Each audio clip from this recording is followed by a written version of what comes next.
Okay, so moving on to task A to B, guys, before we move on to task A to B, I just realized I made a mistake in my previous query, which is over here. Okay, in this September query, we made a mistake in the date. Okay, something went wrong over here. So I need to redo this. Let's redo this. It needs to be between first September. September comes first, 9/1/2023. And it's not 31st, it's 30th. Okay, there's no 31 in September, my bad. So again, 9/30/2023. Okay, everything else is all right. It was a problem in holiday date. Okay, so now when you run it, you should be getting 3 results. Okay, so please note down this change over there. Okay, right, then moving on to the next part. Moving on to the next part, if you guys can have that corrected, and then once you correct it, you will also have to update your screenshots. Okay, please do that as well. Right, now moving on to the next part that we were working on, task A to C. Okay, so the correction was done in task A to B. This is where we had an issue with the date. Now we move on to task A to C. Over here it says Lucian wants a list of guests who booked a certain holiday, and then she has given you certain criterias. Okay, holiday with a canal ID of, and she has given us the fields that need to be displayed. Then sorting needs to be done. Okay, so let's get started first. Let's first create the query. Let's go into create query design. Now, when you come into query design, you need to understand which tables you need to use. So over here, you need to use the booking and guest table. You need to use these 2 tables to create your query. So let's go into tables. We need the booking and guest table. Is that correct? We need the booking and guest table. Let's increase the height of it so we can properly see all the fields. Okay. Then what are the fields we need? We need guest ID, title, last name. Guest ID, title, last name. Title, last name.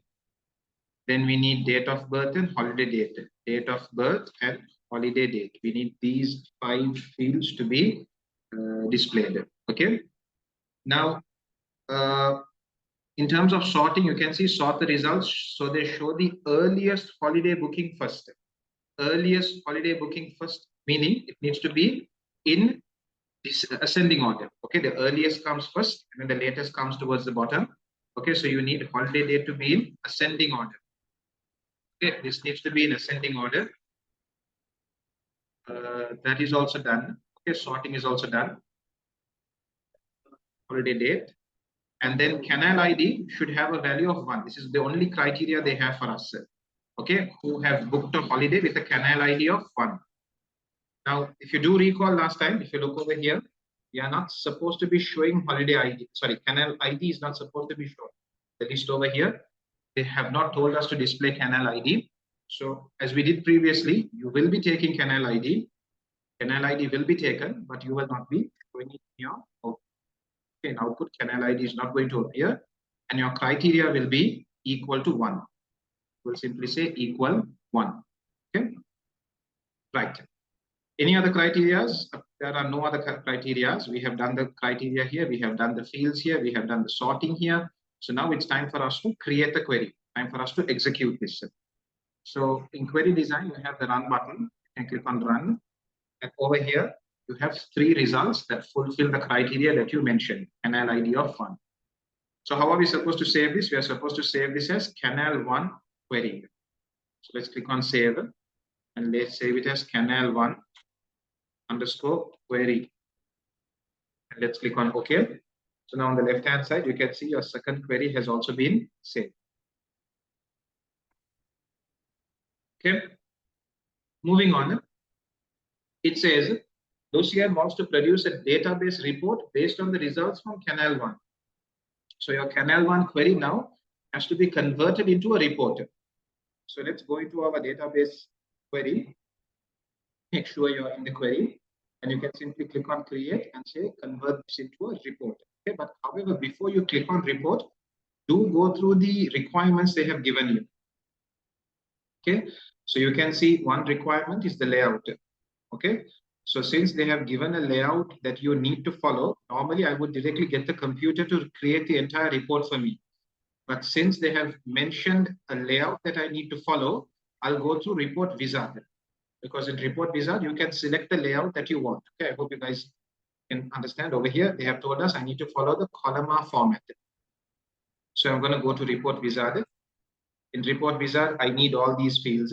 Okay, basically, I need all these fields. So we take all of them. Next, do we want to do any grouping? Paper didn't say anything about grouping. Okay, over here, if you go through the report requirements, it doesn't mention anything about grouping. So I'm going to skip that. Next. Okay, again, next, no grouping at all. Sorting was already done. Sorting, we already did it in the query itself. Okay, so we don't need to do it over here again. Let's click on next again. In terms of layout, the layout that we will be following is columnar format. Okay, so over here we choose columnar. In terms of orientation, they haven't told us whether it should be portrait or landscape. None of that has been mentioned, so I'm just going to keep it as it is. Okay, I'm just going to keep it as it is. And I'm going to go on to next. Title of the report. With regard to title, have they mentioned anything? They haven't shown us anything about the title. Have a suitable title in a serif font. So we have to put a title. Now, let's quickly recall what this report is all about. This report is based on Canal 1 query. Now, Canal 1 query consists of holidays that have been booked with a Canal ID of 1, isn't it? So we'll get the same thing as our title over there. Okay. You can say booked holidays with Canal ID 1. Okay. Booked holidays with Canal ID 1. Okay. So I'm going to modify the report. There are still certain changes that I need to make. So I'm going to click on modify and then I'm going to click on finish. Right. So you can see over here, the report has been created. Okay. If you want to have a look at it, you can go into report view and you can see how it looks. Okay. Right. Let's start making the changes one by one. Show all data left aligned. Okay. So these things you will have to do either in layout view or design view. Okay. So we can go into design view. We can make sure that all our data is left aligned. So I'm selecting all the fields using the shift key. Click on this, press shift and select all of them. Then you can get your property sheet. Okay. And text align. I'm going to keep all of them to the left. Okay. This is what the question paper told me. Okay. All of it should be on the left, which is why I selected all of them, came to the property sheet, text align left. The next thing is the title should be in a serif font. Okay, I hope you guys recall serif fonts are fonts which have pointy edges. So over here right now, the font that has been used for the title right now does not have any pointy edges. Okay, which means it's a sans serif font. So you will have to change this to a serif font. So go into the format tab. Calibri will not work. You can change it to Times New Roman. Times New Roman is a font which has pointy edges. Hence, it's called a serif font. Okay. Right. The next thing that needs to be done is we need to include the logo in task A1A in the top right of the report. Top right of the report, somewhere over here. Okay, the logo. Now the logo, what it says over here is, it says the logo you created in task A1A. Okay, so let's go into our database. Let's click on a blank spot, which is over here. Let's go into report designer, and let's go into logo. Okay. Now, when you click on logo, you need to locate where your logo is. On the desktop for me, 2023 paper, PCH logo, and I say OK. Now you can see the logo has been inserted, but it has moved to the left. Let's bring it all the way to the right. Okay, top right corner over here. Okay, now the logo has also been inserted properly. Okay, right. If this is not working for you, if the logo is not appearing properly for you, it's not properly visible, sometimes you might have these issues. Let me show you method number 2 also. You can delete this and then click on a blank area in your report. Okay, and you can say insert image. Even through image, you can insert your logo. Okay, so you click on browse. You take your logo, you say OK, And now you can draw it where you want it to appear. I want it to appear over here, top right corner. Okay, let's move it even to corner. Okay, that's also done. Okay, the next thing that needs to be done is show only the required field. So that's done. We didn't add anything. The process of creating the report. Show the record sorted. Okay, so we'll ensure it's sorted still. Let's go into report view and let's see if it's sorted. Okay, the earliest, no, it has got unsorted now, isn't it? It has got unsorted. Let's do the sorting then. Let's go into advanced filter or sort. And let's take the holiday date and say we want it to be in ascending order. Okay, holiday date needs to be in ascending order.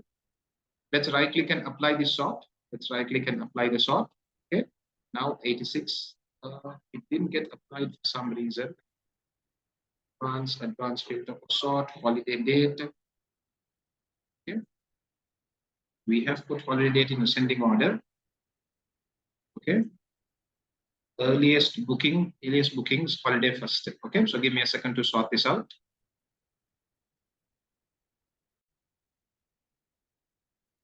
So let's apply it again. Okay. So earlier we were looking at date of birth. This is the holiday. This is the correct date that we need to be looking at, and it is in ascending order. Okay, so you have July 6th, then July 15th, then August 5th. Okay, so it is in ascending order. I was earlier looking at date of birth. Okay, my bad. Okay, it is holiday. It is holiday date, and it is in ascending order. Okay, so we are done with that as well. What do we need to do next? Include the company name, Prestige Canal Holidays in the footer. So in the footer, we need to type this text, Prestige Canal Holidays. Okay, so let's go into design view. And here we have our page footer. Let's increase the space so we have more space. Let's put a label over here. All of you all in report design, you have label over here. Let's take a label. Let's draw it over here. Okay. Let's draw it over here. And here we have Prestige Canal Holidays. Okay. That's also done. Okay. Save the report as canal report. So let's click on save. Right now it's going under the name of booked holidays. I need to change that. So I'm going to close it from over here and I'm going to rename it to what was the renaming name? What was the name?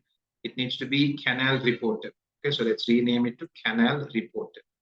Rename canal report. Right. That's also done.